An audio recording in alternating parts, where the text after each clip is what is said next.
Hello दोस्तों, कैसे हैं आप सब। एक बार फिर से स्वागत है आपका अपने यूट्यूब चैनल एनी एग्जाम में।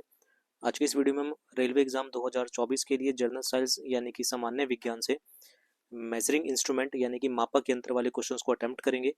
तो जो भी candidate RRB, ALP technician, NTPC या फिर ग्रुप डी की तैयारी कर रहे हैं, उन सब के लिए ये वीडियो जो है वो इम्पोर्टेंट रहने वाली है। तो एंड तक वीडियो को जरूर देखिएगा और वीडियो पसंद आए तो इसे लाइक, शेयर और चैनल को सब्सक्राइब करना मत भूलिएगा।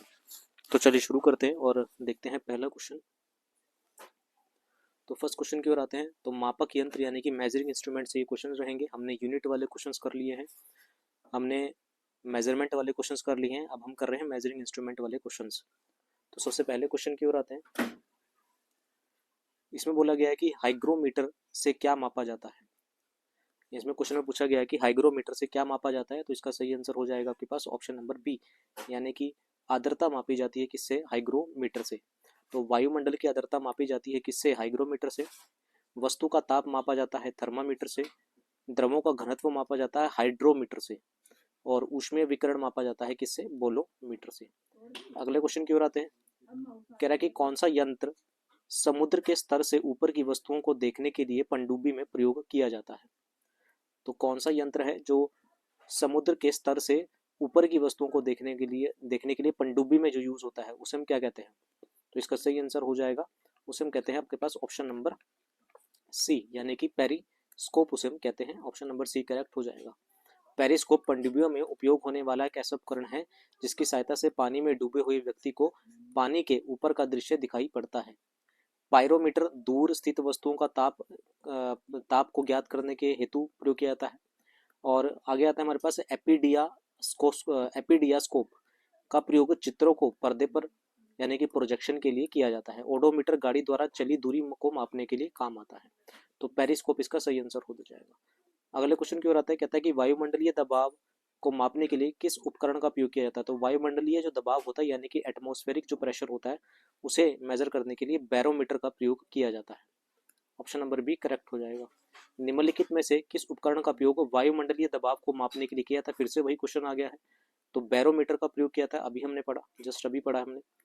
101वें क्वेश्चन पे आते हैं। कहते हैं कि सूर्य को देखने के लिए किस यंत्र का प्रयोग किया जाता है। तो सूर्य को देखने के लिए हम किसका, हेलियोस्कोप का यूज करते हैं। ऑप्शन नंबर सी करेक्ट हो जाएगा। आरआरबी एनटीपीसी में पूछा गया क्वेश्चन है। तो सूर्य को देखने के लिए हम किसका प्रयोग करते हैं, हेलियोस्कोप का यूज करते हैं।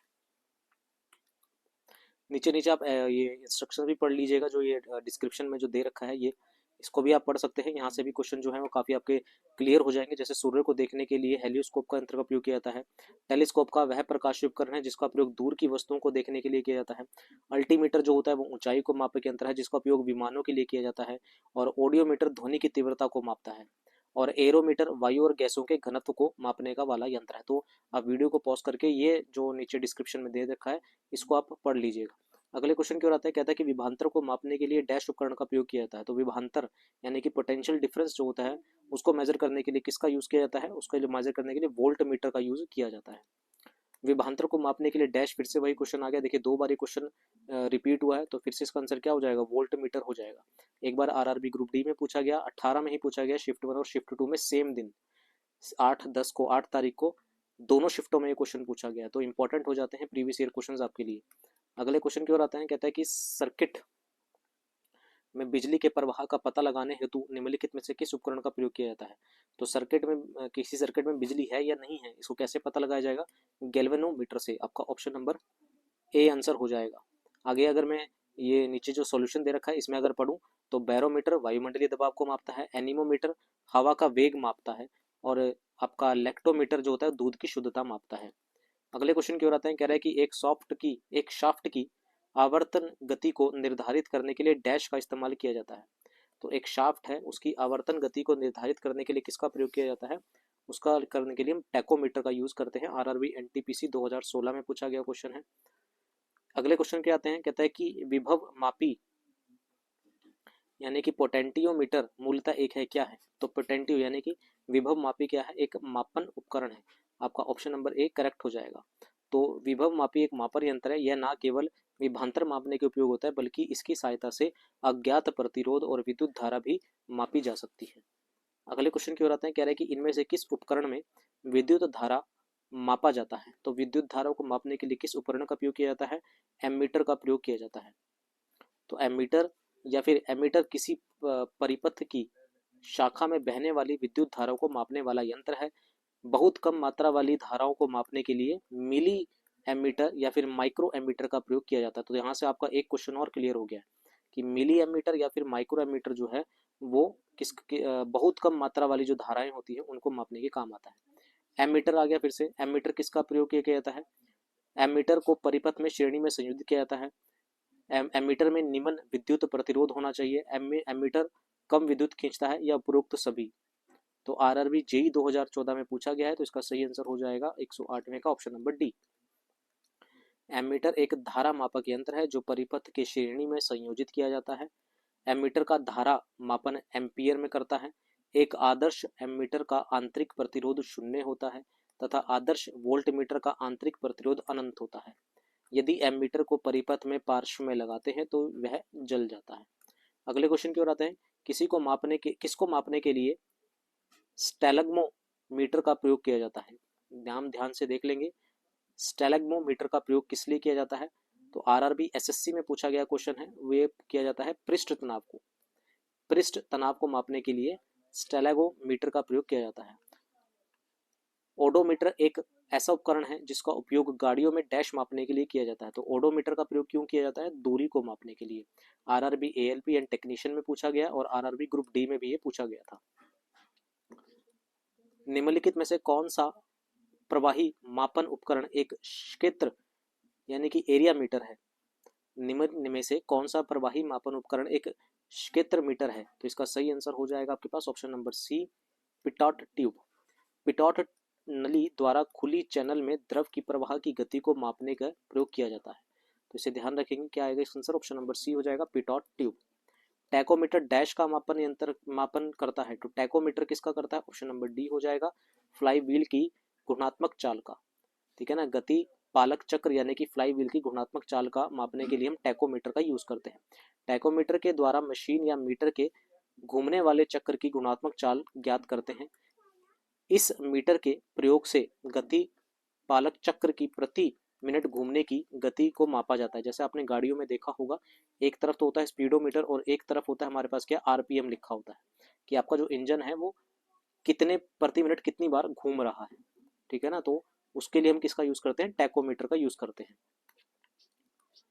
टैकोमीटर का प्रयोग क्या मापता है? तो टैकोमीटर का प्रयोग अभी हमने पढ़ा, क्या मापता है? ऑप्शन नंबर ए हो जाएगा, चक्र प्रति यानी कि आरपीएम मापता है, चक्र प्रति मिनट।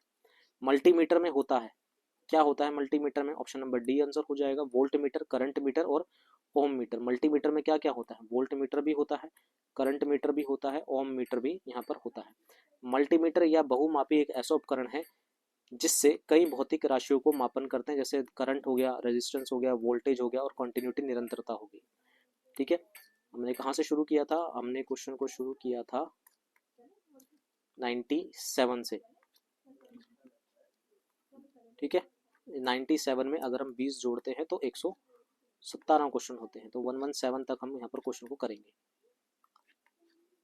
अगले क्वेश्चन की ओर आते हैं। कहता है कि रिक्टर मापने के बारे में निम्नलिखित में से क्या गलत है? तो रिक्टर में मापने के बारे में क्या गलत है ये आपको बताना है। इसे 1935 में चार्ल्स रिक्टर तथा गुटेनबर्ग द्वारा विकसित किया गया था, ये सही है। यह एक लघु गणकीय पैमाना है, ये भी सही है। इसे भूकंप मापी के उपयोग द्वारा नापा जाता है, तो ये भी सही है। तो ऑप्शन नंबर डी हमारा क्या हो जाएगा? गलत हो जाएगा, हमें गलत बताना है। रिएक्टर में पैमाने पर 8 से 9 की तीव्रता का अर्थ है हल्का में, ये तो बिल्कुल ही गलत है। 8 से 9 तो बहुत ज़्यादा तीव्रता वाला भूकंप होता है। ठीक है, तो इसका सही आंसर हो जाएगा आपके पास ऑप्शन नंबर डी। थोड़ा सा हम ये डिस्क्रिप्शन पढ़ लेते हैं। कहता है कि रिक्टर पैमाने में 8 से 9 की तीव्रता को उच्च भूकंप की श्रेणी में रखा जाता है। रिक्टर पैमाने का विकास 1935 के दशक में चार्ल्स रिक्टर, एक क्वेश्चन ये बन गया आपके पास, और गुटेनबर्ग द्वारा किया गया था। 1970 के बाद से भूकंप की तीव्रता को मापने के लिए रिक्टर पैमाने के स्थान पर आपका एमएमएस यानी कि मोमेंटम मैग्नीट्यूड स्केल, अघूर्ण परिमाण पैमाना, इसे ध्यान रखेंगे, ये फुल फॉर्म आपसे पूछी जा सकती है। मोमेंट मैग्नीट्यूड स्केल का उपयोग किया जाने लगा। रिक्टर पैमाने का पूरा नाम रिक्टर परिमाण परीक्षण पैमाना है, यह एक लघु गणकीय पैमाना है। तो ऑप्शन नंबर डी आपका करेक्ट हो जाएगा। तरल पदार्थ के घनत्व को मापने के लिए किसका प्रयोग किया जाता है? तो तरल पदार्थ जो होता है उसे घनत्व को अभी हमने पढ़ा था किसका प्रयोग किया था? हाइड्रोमीटर का प्रयोग किया था, हाइड्रोमीटर का। अगले क्वेश्चन की ओर आते हैं।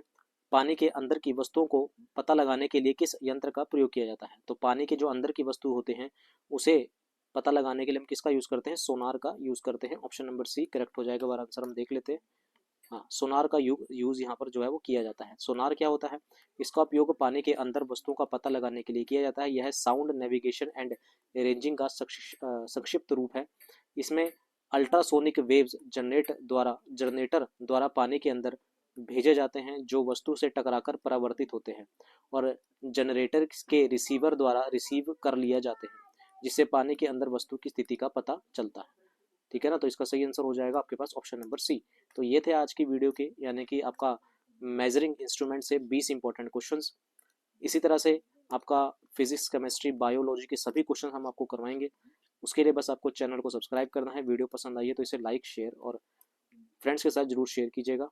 अभी के लिए इतना ही रखते हैं, मिलते हैं अगले पार्ट में। Thank you very much.